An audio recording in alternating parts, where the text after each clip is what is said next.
This is the top 5 most popular supplements in the US. And the most popular one is this. Not me being in my 30s. Here are 3 supplements that most men should consider taking. The first is a high quality. I think the taste pretty great. A lot of people complain about the taste. I don't mind the taste. I think it tastes pretty good. I mean, compared to my lemon tea. For many Americans, taking vitamin before heading off to school was a routine part of their childhood. We are Flintstones kids. They spend billions of dollars annually on multivitamin. A study out this week is calling new attention to the health risks of some dietary supplements. New reports say dietary supplements have ingredients that can be potentially harmful to you. Researchers found the amphetamine-like stimulant in 11 of 21 products they tested. It's a huge industry. I mean, it's a multi-billion-dollar industry. Literally billions of dollars at stake. Holy crap! Before we start, let's talk about supplements. What are they? According to Dr. Gottfried, supplements are any products that adds nutritional value to your diet. It can be multivitamin, vitamin D, probiotics, protein powders, and so forth. So just to clarify, in this video we're talking about the actual term vitamins. Casimir Funk, the Polish biochemist who is considered the father of vitamin therapy, he discovered that many human diseases are caused by lack of certain nutrients. And one of his famous discoveries is that he successfully isolated vitamin B1 for the treatment of beriberi. And it worked very quickly. They were miraculous. Then when it became possible to put them into pills, we kind of combined that perception of miraculous abilities with our fears about deficiencies.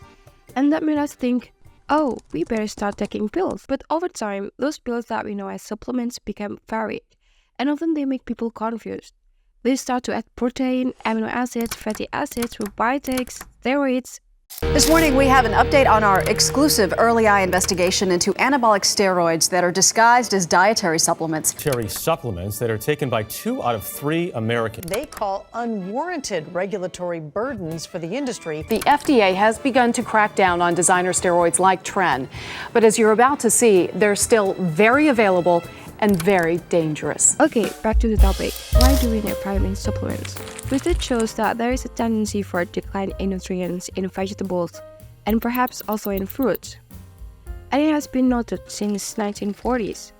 When today's agriculture industry focuses on producing crops that grow quickly and have high yield, why doesn't this also lead to more nutritious food? Well, researchers call this the dilution effect.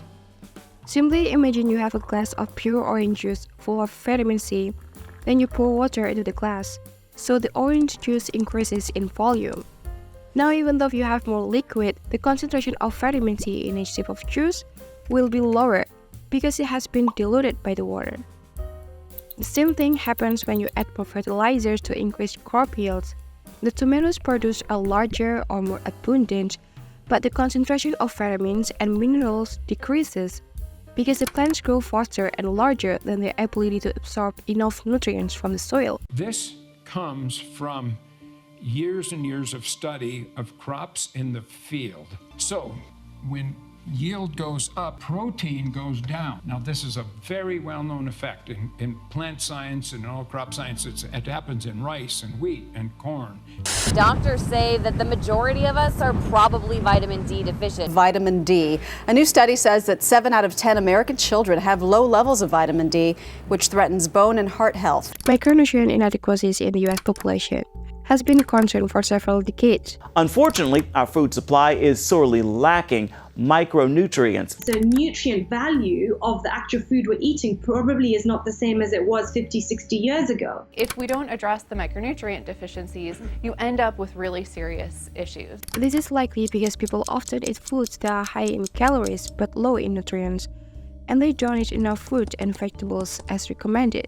Many societal trends like the consumption of ultra-processed foods, which contain high amount of sugar, unhealthy fats, and artificial additives, also contribute to our bodies lacking essential nutrients. Which means we're reaching for more ultra-processed foods, which also has implications on general nutrient quality and on general health status. The food that we have now, all of it is being placed by this project of the transnational food companies to entirely take over our global diet. So what do you think? Do you need daily supplements?